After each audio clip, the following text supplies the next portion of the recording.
Before the rise of Instagram guitarists, before every note could be pitch corrected or copied and pasted or replaced with a sample or beat mapped and clicked to a grid, people were still faking music. Some techniques like slowing sounds down during recording and then speeding them up on playback are as popular today as they were in the past, but others are kind of like lost arts that are upheld only by the mad ones who work without computers. In this video, I'm going to discuss one of the great lost forms of fakery, the punch, and I'm gonna demonstrate how I use punching to mislead listeners into thinking that I am a skilled and musical guitarist. It's easiest to explain punch recording in a context, so here's mine.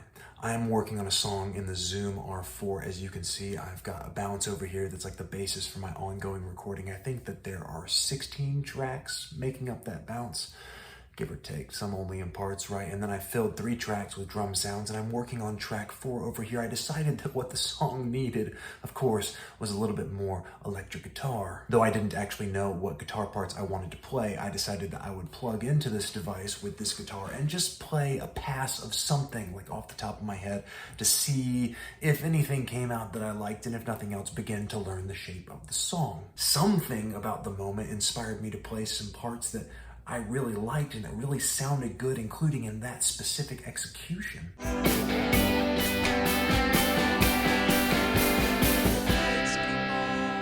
But they're also surrounded by a bunch of other things like bad notes, and lost time, and busted cadences, and all the things you would expect if a mediocre guitarist improvised a first take. You stand in a circle of flame. So I've got something, but it's far from perfect, and this context poses an obvious question.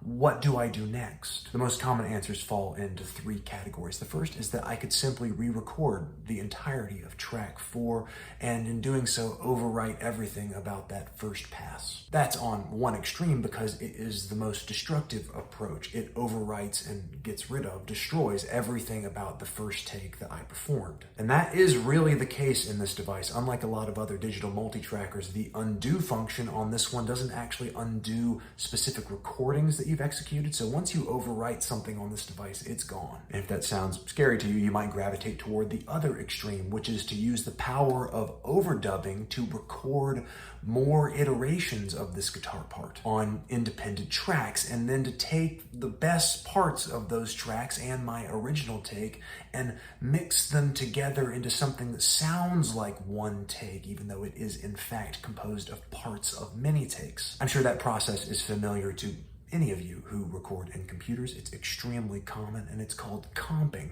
And it's not new. Engineers and producers have been comping things, particularly vocals, since the days of analog recording. But there's a third option that falls in between those 2 extremes. I could listen back to what I've recorded on track 4 and identify the problem spots. And I could start playing back the track right before that problem spot. And just as the problem starts to emerge, I could hit record and play a version of that section that, is hopefully better than what's on the existing track.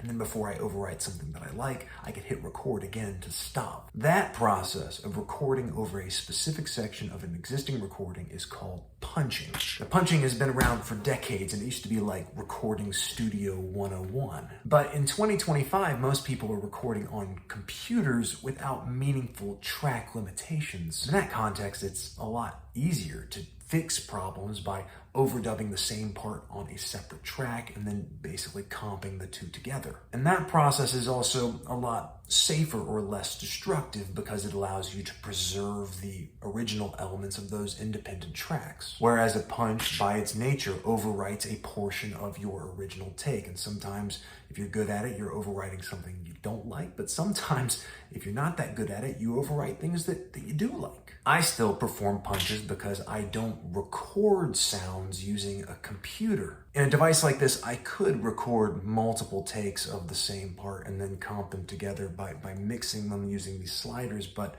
I mean, as you can probably imagine, that process isn't as efficient or precise as you might want. And punching often feels more efficient, especially if there are cases like this one where I want to get this right before I perform my next bounce. And tonight, Punching is on the menu. I've got the same guitar that I used to record my original pass of this. It's gonna be really easy just to plug that back into this device and reactivate that fake Marshall sound and then start punching. But the magic of a punch is not only in the process of getting the sound right, though that is really important unless you want the punched track to sound black and blue. But the real magic of a punch is in actually executing, and that's what I'm going to try to demonstrate in this video. So let's do it. Okay, with the speaker in position, let me show you what we're working with. And we can't come undone.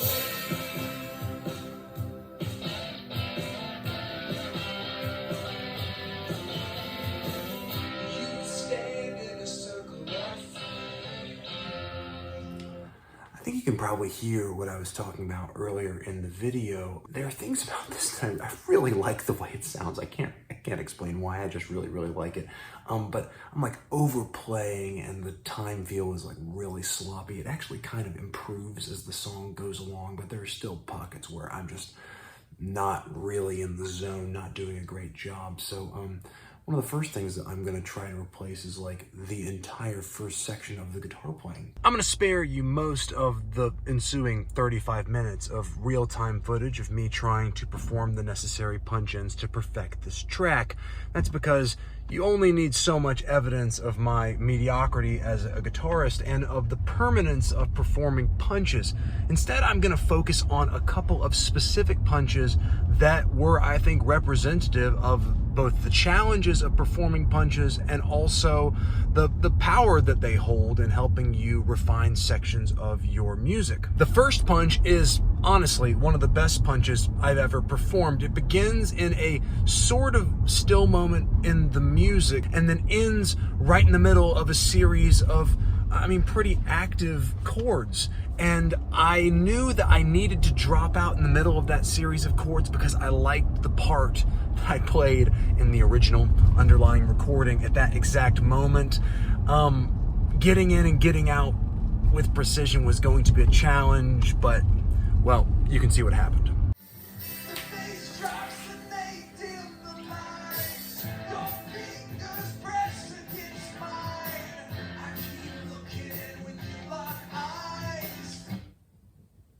So before I go to that G, I want to come out. Okay. I'm gonna have to be fast. All right. I think what I'm gonna have to do, we're gonna put this right here. I'll see if I can hit that punch in time. Because I know what I have to play. What I have to play is easy. The only thing that's hard about this is actually performing the punch. Have faith. I don't know who.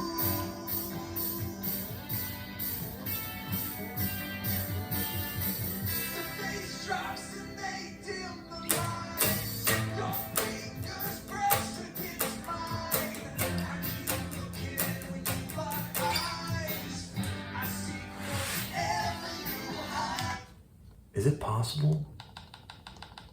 Is it possible that I got that?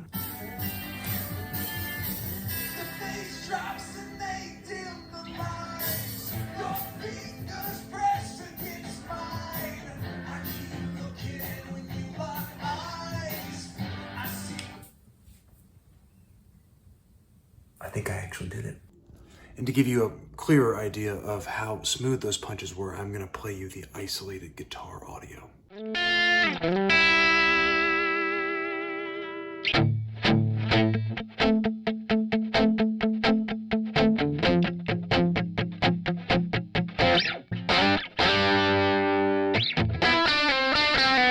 I think of that as the best possible outcome for a punch like this one, but it doesn't always integrate into the music quite that smoothly. And the last thing I want to show you is an example of, I think, a more typical punch.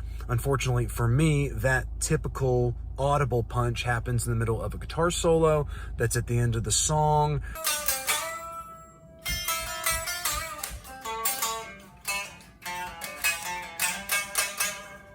There were a couple of sections where I wanted to come in to try to just improve the note selection, phrasing, I mean everything about making a solo a solo. The problem is that the punches were not that smooth. I'm going to show you both examples of moments in that solo when I think you'll be able to clearly hear the punches. The first begins on like a G note that's down on the D string.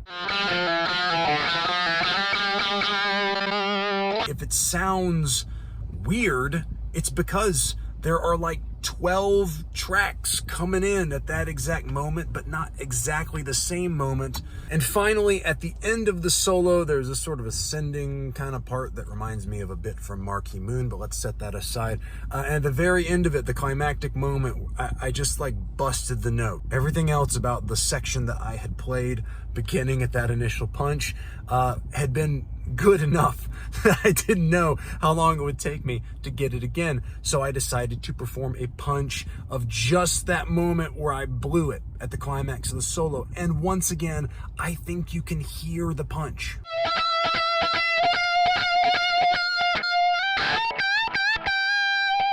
If you were paying attention and listening for those punches, you probably heard them. But the truth is, anybody who hears this song outside of the context of this video is not going to be doing that.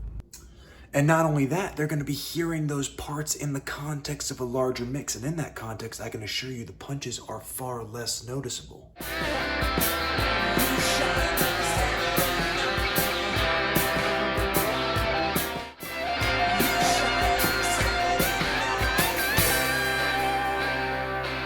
And they may think that they're hearing a solo that was played in one go by a player skilled enough to actually do that.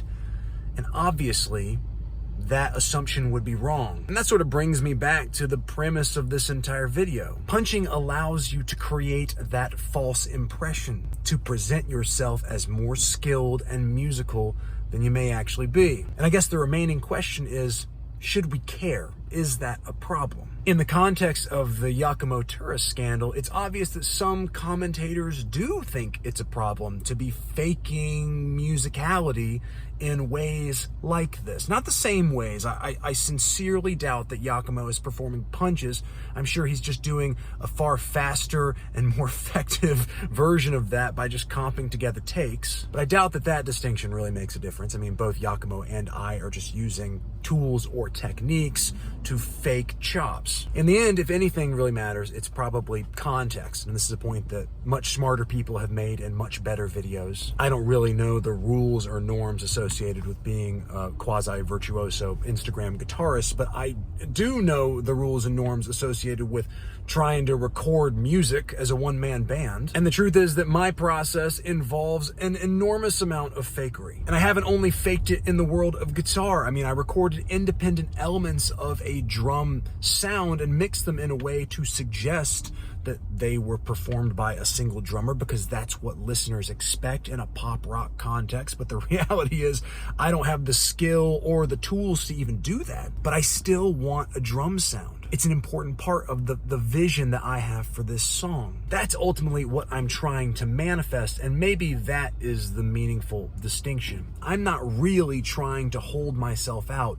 as a virtuosic guitar player. If I release a song that has guitar parts that people enjoy, that's great, but the focal point is still the song and the recording of that song. So maybe this kind of fakery is okay, as long as I know and maintain my place as the hack just trying to do everything he can to finish a song. But I don't want to be the last word on this topic, so please let me know what you think in the comments and share your punching war stories.